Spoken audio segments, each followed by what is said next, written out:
Hello again, pinball fans, and welcome back to the Majestic Pinball YouTube channel. Thanks again for joining me. Today we are back in the workshop and we are looking at yet another customer's machine. This is a Data East Last Action Hero, which was made in 1993. They made 5,505 of these machines, and the playfield design was by Lyman Sheets, as well as a few others. As a common theme with Data East machines is they all are based off of 90s films. If you've been watching my channel for a little while, you know that I tend to have not seen many films, and Last Action Hero is again another film that I've never seen, so I can't really comment on the cast of characters.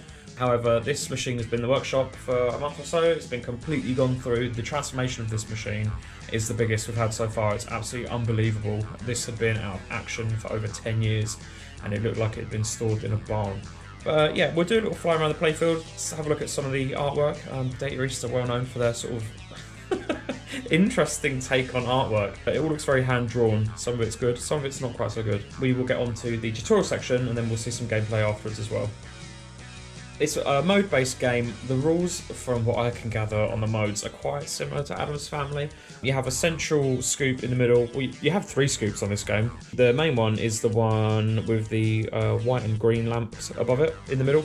It says M-Ball because multi-ball was copyrighted or trademarked or whatever by Bally Williams, so Data East had to come up with inventive names for multi-ball. The M-Ball scoop starts a mode, and they're called dynamite modes in this machine. So when you've got the stick of dynamite above the scoop on the plastic lid, it's ready to start a mode. You can relight the mode by shooting around the ramp, which is on the left. You can stack multiple modes at the same time, so you can have a few running at the same time, as far as I'm aware. All of your modes are right in the middle here between the flippers. You've got a plethora of modes to play through, quite a lot actually. Not all of these are modes, some of them are just things that happen, like extra ball for example. Last Action and Hero are all tied into some sort of crazy multiple mode. You can change whichever mode is ready to cash in on the next scoop via the pop bumpers. You've got 3 in the centre. Hitting those will randomly change around the modes. The ones that are lit solid you've already played through and you collected. The flashing one is the one that's going to be up next. Another way you can start a mode if you haven't shot the ramp is via a very speedy shot down one of the in lanes. So once the ball comes down an in lane, you'll have a couple of seconds to bang the ball up into the M-Ball scoop, and that will start a mode. You'll notice when you come down an in lane, the dynamite stick will flash very briefly. You get like a one-shot chance at that, so you can collect a mode via that as well and start a mode. So a big focus on this game is multi-ball, and that is all associated with the awesome crane in the middle of the playfield. Down on the left-hand side here, you've got 5 drop targets which spell out crane. And you need to hit all of those and light them to move the crane over and light a lock. However, there's a little cheeky target behind these. So if I drop these down, behind there you've got this black and yellow stripy bar. As soon as you hit that, it counts against you and it resets all of the drop targets. The machine tells you off and you have to start collecting the targets again. So you really need to home in your accuracy on this game to pick off the targets one by one and not hit the gaps. Once you've completed crane and knocked all the targets down, the crane will very slowly move over to the other side of the machine. Seems like it takes forever.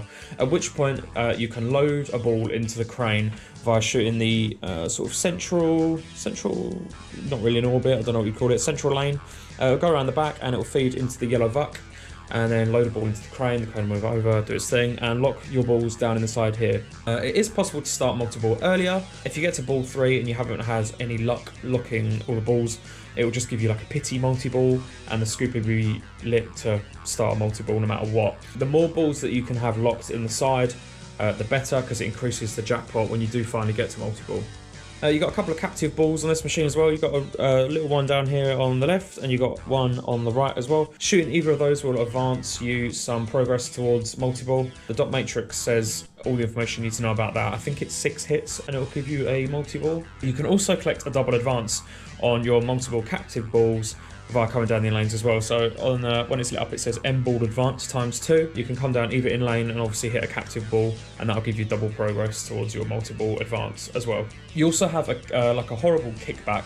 Data East Jurassic Park has this, and I think there might be another Data East machine that has this feature, but I can't think of it off the top of my head. You've got a little lane here called the Ripper lane. That is attached to a coil at the end, and that bangs that ball back so hard and fast at you that half the time I don't even realise what's happened and I've lost the ball. But if you do lose the ball off of the Ripper shot, it is kind enough and it does give it back to you, so that's quite nice. As far as I'm aware, there's not really any point in aiming for that Ripper lane. I tend to just avoid it. It's quite a narrow shot anyway, so as with most machines, you have some rollover lanes at the top just above the bumpers as well, which spell out double your bonus. Collecting all 3 of those will double your bonus at the end of the ball.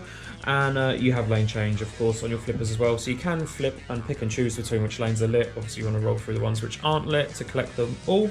You have a little scoop down here on the right hand side with a green lamp on it. During modes, from what I can understand, if you hit the scoop, it will give you some kind of benefit to the mode. So it might make the shots worth more, it might reset the timer, all kinds of stuff. The dot matrix isn't very helpful with telling you what it's done, but as far as I'm aware and what I've read online, that can be quite worthwhile to shoot for once you've started a mode.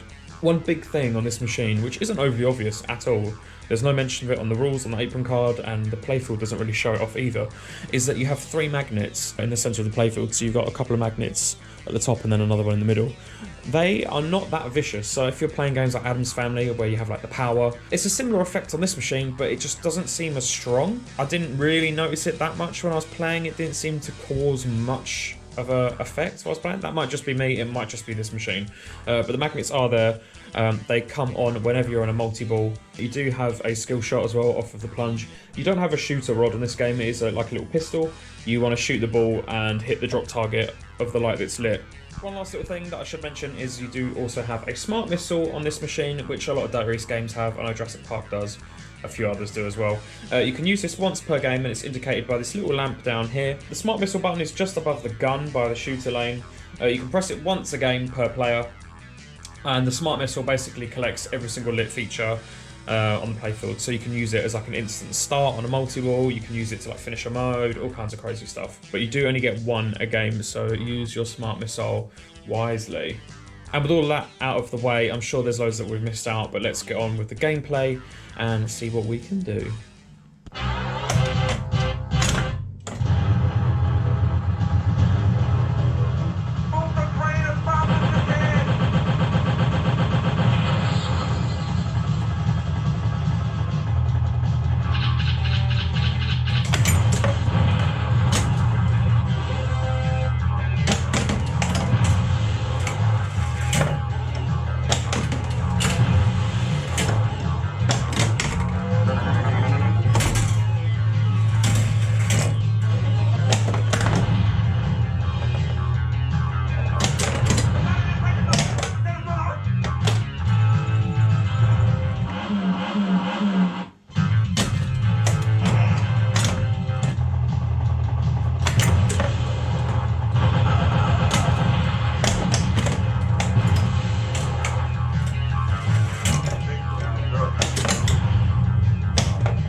Catch the red eye.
not to be.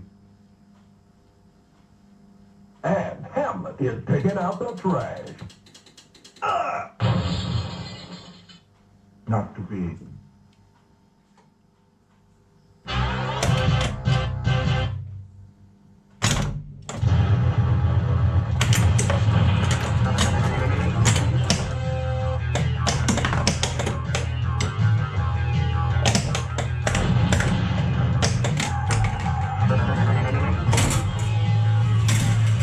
Let's face it.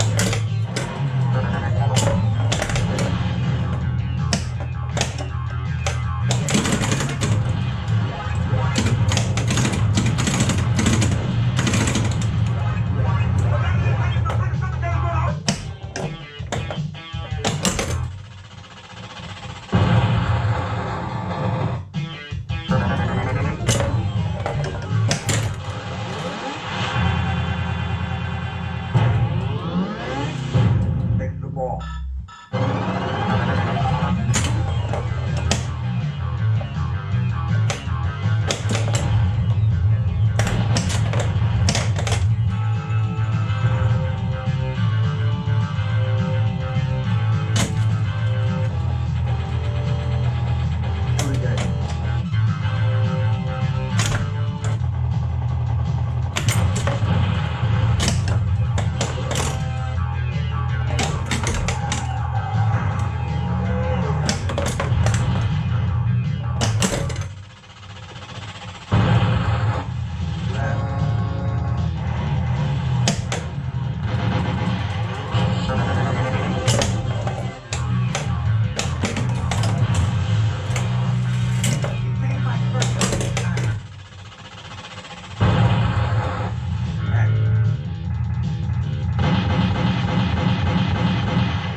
Three games.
Okay, sorry about that. We had a ball stuck, so I just had to pause the video, lift the playfield and shake the machine around a little bit. The ball fired out halfway through while I wasn't even paying attention, so we're going to put it back in the shooter lane and carry on.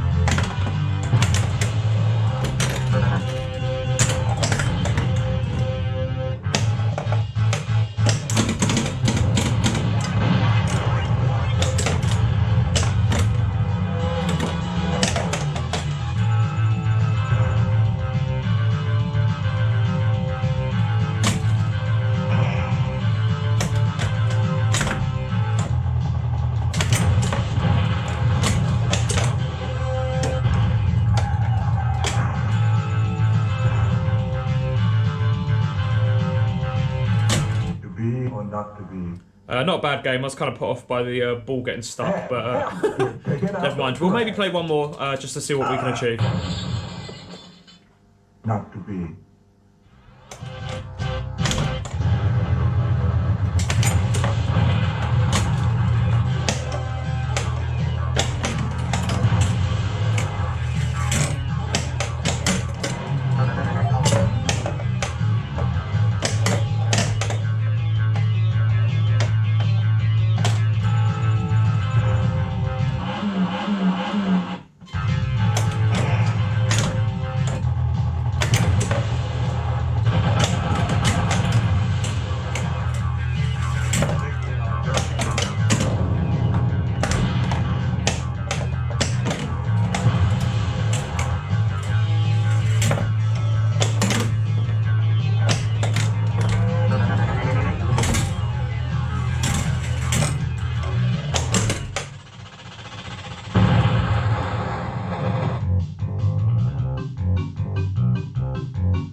is taking out the trash. Not to be. I'll be back. And there we have it. That was Data East's last action hero from back in 1993. As always, thank you so much for watching, guys, and I shall see you in the next video. Take care.